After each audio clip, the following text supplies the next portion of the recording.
What is up, everybody? My name is Kyle Matovcik. I am the host of the In Liberty and Health podcast, where we talk all things liberty, health, and wellness, and beyond.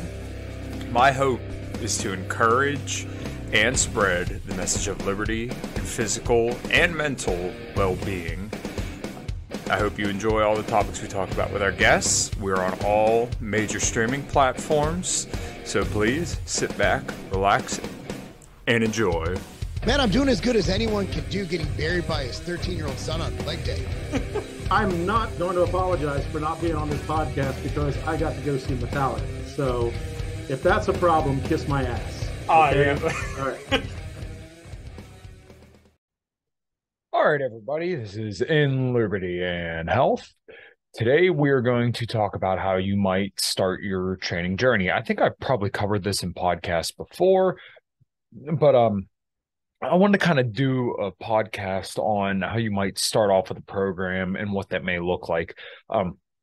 As my wife has started to adventure into the training world again, I had a moment where she was doing a tricep extension. There was something really, really cool to me about knowing that the knowledge that I had was successfully transferred to another person, and they were competently performing a task that is going to improve their ability to lift things and increase their overall longevity. So in case anybody can't tell by almost 160 episodes of this podcast now, I'm very passionate about this subject, and I want to be able to arm people with the information to make their lives better, which does include learning to do some of these movements and, doing what you can to build as much lean mass as possible and reduce your body fat to a level that's healthy for you to, live a life that's long and healthy and will keep you happy.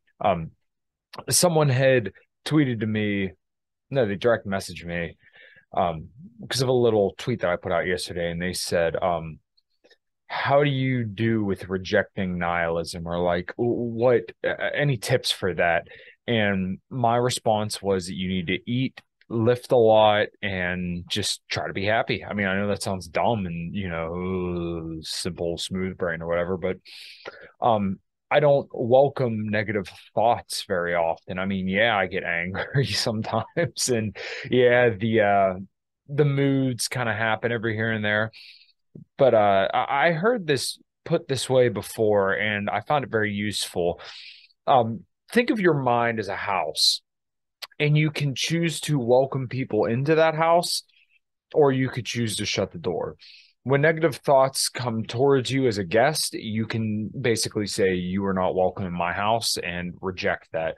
When it comes to nihilism, I really look at it that way. I do believe we should be hopeful because we have a lot to be hopeful for. We can improve ourselves. We can, by improving ourselves, improve the condition of those around us. And hopefully that has a tangential effect in increasing the health, longevity, and happiness of those around the people around us. So I don't know any other way to really increase the well-being of the population without starting with yourself, and then hopefully letting that encourage other people to do the same thing, and then those people encouraging the people around them to do the same thing.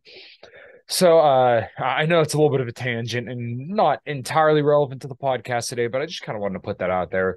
And also tell people, just like, don't lose hope, be happy, lift a lot, eat good food, and even eat junk food sometimes. I mean, you're going to be, I'm not the most disciplined person in the world. I'm very, very disciplined.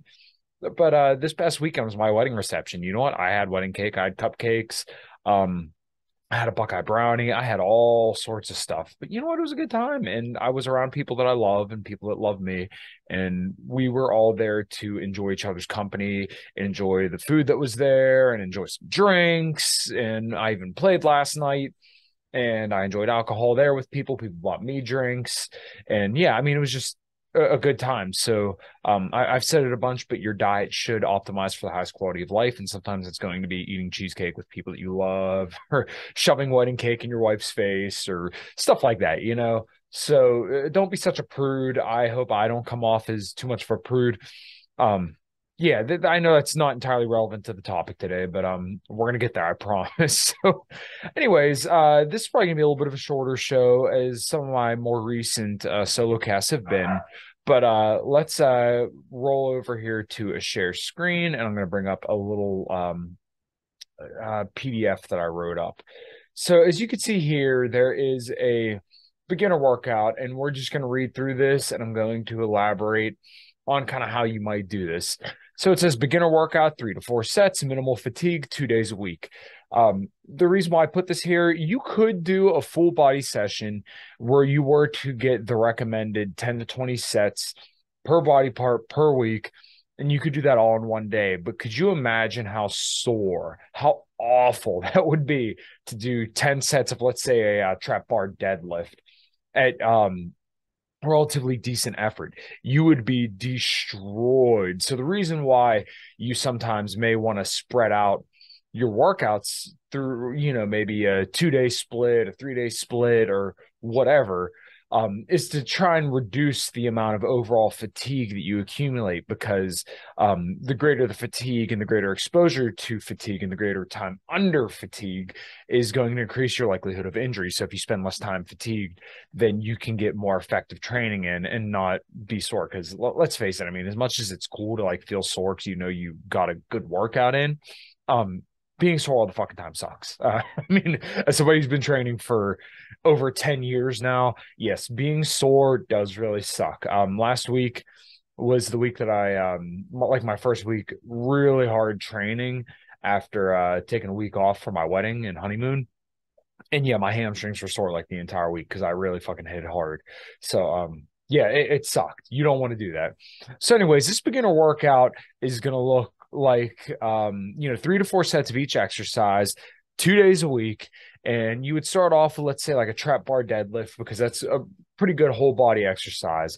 And not only that, the reason why I specified trap bar deadlift is because with the barbell deadlift, there's a lot of technique and nuance that you get into with a conventional barbell deadlift. And I'm not saying you shouldn't do that, but a trap bar deadlift makes it a lot easier because you're inside the bar and the path for the bar is a lot easier, versus where you kind of have to organize your shins up against a barbell almost. And sometimes it can be a little bit painful if you're not exactly ready to take that on. So trap bar deadlift is a pretty easy starting compound movement for all beginners. So you want to start off with something like that. A goblet squat, because a lot of people may not be able to do a squat with a barbell. So grab like a 10, 20, 30, 40, 50, whatever pound weight, and either hold it up here to your chest, which can help, you're going to have to use a lot of core, but you'll still get, your quads, your glutes, and your hamstrings a little bit with a goblet squat. And then over time, you can eventually build up to a barbell squat.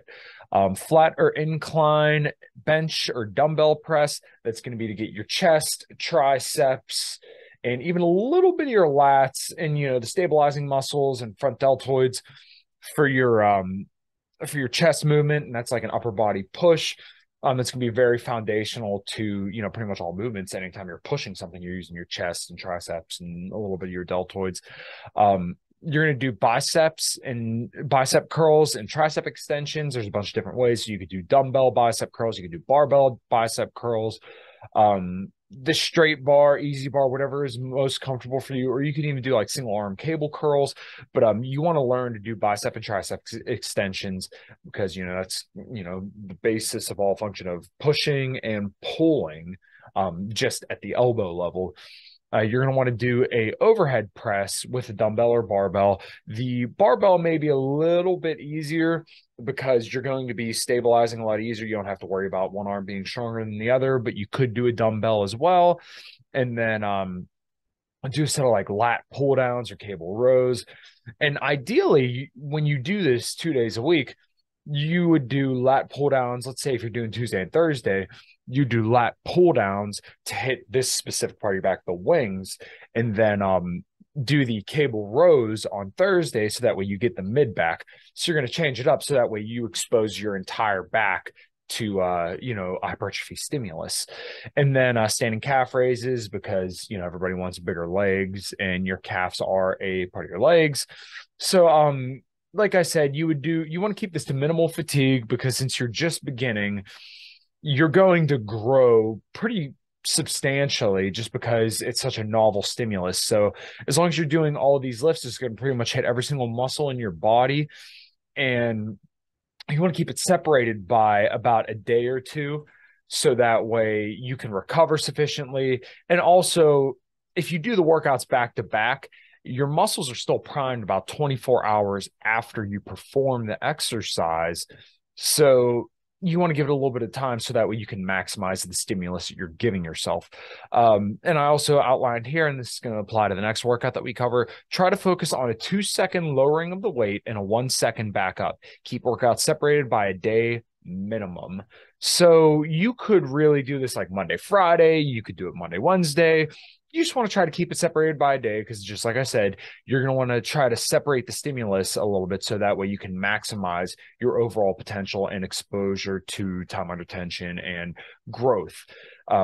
And you can look up, I think it's episode 49. You'd have to go back through the catalog to find kind of protein distribution and some other stuff. I know I've done a couple episodes on that and had people like Mike Israetel, Mark Lobliner, Rob Goodwin, different people kind of in the fitness biz on to talk about this kind of stuff.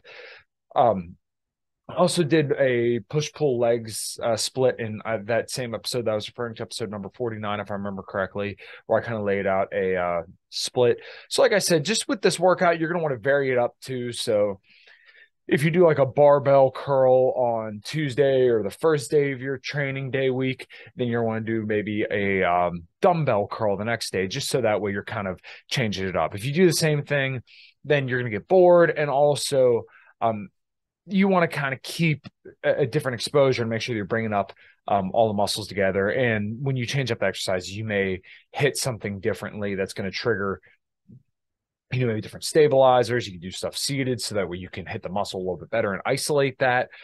There's just all sorts of different ways to go about it, or as the saying goes, there's many different ways to skin a cat. So this is what I've kind of shifted to here, the upper lower split 4 days a week. And as I say here, let me move myself out of the way. Keep upper sessions at least a day apart and leg days 2 days apart minimum. Start with 3 sets per muscle and increase to 4. My bad. I didn't, a little grammatical error there. If you pay attention to my Twitter, then you'll see I have plenty of grammatical errors. Increase to 4 according to recovery and results, and deload is necessary. The reason why I said you should keep upper sessions at least a day apart is for a similar reason that, I kind of said above why you should keep your training sessions by that long apart. You're just going to maximize your recovery and maximize the amount of stimulus and the overall time that your muscles are exposed to a stimulus to grow. Now with legs, generally for most people, your legs, you have to train them a lot harder, and they're a lot more oxygen heavy because the muscles in your legs, in like your quads and hamstrings, are a lot bigger. So, you're really going to have to train them a lot harder. So you may want to leave a little bit more time for yourself to recover. So like for me, today is Sunday that I'm recording this, and I trained my legs today. I'm going to do my upper body tomorrow, and then I'll probably take Tuesday, Wednesday off, get back into the gym, maybe Wednesday, maybe even Thursday, and then train again Friday, and then do it all over again. And some people even say that you could do a 6-day a week upper lower split, but I feel like that'd be you would be really freaking beat up if you're training sufficiently hard. I know I would be. If you want to do a 6-day a week split, as I said, you can go check out one of the older episodes where I lay out the push-pull leg split, or at least the one that I used to do. I just kind of felt like I wanted to change it up and try a different split because I've never done an upper lower split. So it's been kind of interesting. So let's cover the upper workout. For the upper workout, you're going to start with a flat or an incline bench press, just so you can hit your chest. And later on, you're going to want to finish up with like maybe some cable flies or maybe some dips or push-ups or something like that. I didn't put those in here. So when I copy and paste this into the description below, I'll make sure I put that there. So push-ups. For your back, you're going to do a lat pull down or a cable row. When it comes to your shoulders, you're going to want to do a dumbbell or barbell overhead press and do some dumbbell shrugs to hit your traps. Also, I forgot you'd want to do some, not lat, I'm sorry, side delt raises. to help target your shoulders. And then squatted or cable or dumbbell curls to hit your biceps. So the squatted cable curl, you want to keep your chest up, squat down, and then put your elbows basically on your knees and grab, whatever bicep or whatever cable attachment that you would like. So let's say I would do like the ropes, or you could grab like the bicep curl bar and then use your knees kind of as the fulcrum for you to pivot your arm. And then a overhead or traditional tricep extension. So I know that there's a lot clustered here, but as I was kind of saying earlier, you're going to want to switch this up. So for me personally, I'll tell you the way that I do this. So tomorrow I'm going to go in and I'm going to use a buffalo bar, which is a cambered bar, so you can actually stretch your chest a little bit more.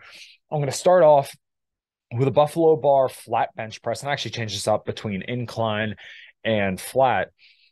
So I would start off with a flat bench press with the buffalo bar and then superset that with lat pull downs or cable rows. Tomorrow I'd probably start with the cable rows just to kind of start that off, and I would do 4 sets of each. So, and I obviously increase the weight as necessary. If I feel like I'm in a pretty good rep range where I'm kind of getting 12 and the sets are about 30 to 40 seconds long, then I'm pretty happy. After that, I then go into tomorrow I would do overhead press with dumbbells and superset that with dumbbell shrugs just to make sure I hit the traps and also get my shoulders. And then after that, I would go to bicep curls. Usually I'll do the squatted cable curls and do tricep extensions overhead because you should typically get your hard stuff out of the way first. I also forgot rear delt flies. Man, I am sorry, guys. I'm really letting you down here. So you would get your biceps and triceps next, and then by then you should be your back and chest should be sufficiently recovered to do another 4 sets of chest and back. So I'd maybe do some cable flies, dips, or push-ups, and do some lat pull downs or cable rows. Tomorrow I would do lat pull downs to finish it out because I get a really, really good burn when I do the lat pull downs. So the way that I like to do them is kind of up and then lean back once I get the whole way down and then let it back up, kind of like you're doing a press, right? So whenever you pull that down, you really want to kind of pull your shoulders back so that way you're really hitting your back nice and good. And then finally, to finish things up, I do another set of 3 sets of bicep curls and tricep extensions, and then also include lateral raises and rear delt raises or rear delt flies to kind of finish up the workout, and then I'm good. So rear delt flies / rear delt raises. So that's going to cover your whole upper body. You're going to get a lot of core activation throughout these, especially if you're doing standing dumbbell presses. If you don't feel your core in those, then you might want to check your form. Or honestly, this may come as a shock to some people, but take off the weight belt. I never lift with a weight belt. I'm not saying that you shouldn't, but you should try to train your core via these lifts because your core is going to be very, very important for pretty much everything. And that's going to help solve some like back issues too, because your abdominal wall is going to support your spine. So the lower workout is going to be similar to kind of like any other leg day. So like today, I'll just roll through what I did today. Today, I did a barbell squat. I did that for 4 sets. And then I did Romanian deadlifts with dumbbells. I did 4 sets of barbell squats and supersetted that with dumbbell Romanian deadlifts. After that, I had went over and did barbell hip thrusts with standing calf raises. I did both of those for 3 sets. And then after that, I went back to do Bulgarian split squats on the deadlift machine, which is actually pretty interesting. I saw Johnny Shreve do that, and I decided to try them out for myself, and I actually really liked them. I like them more than doing them with dumbbells. I don't know if it's because I'm bad with balancing or whatever. I just like doing on that machine a lot more. Plus, it helps you really hit and focus on the quads.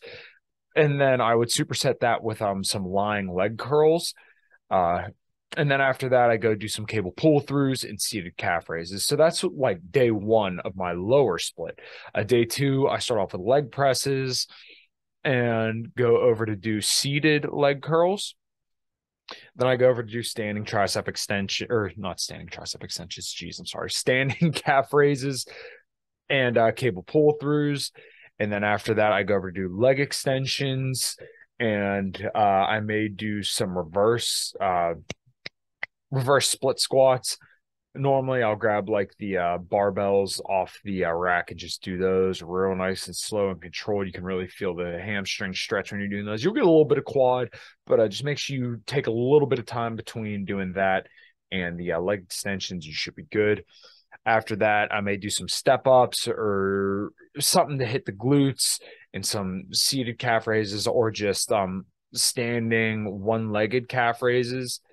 And that usually finishes off the lower days for me. So like I said, you're going to want to keep these separated by like 2 days, just to make sure that you recover maximally and you're taking advantage of that, and also keeping the workout separated so that way the stimulus is maximal and you're taking, you can work out hard enough in each workout and keep them effective.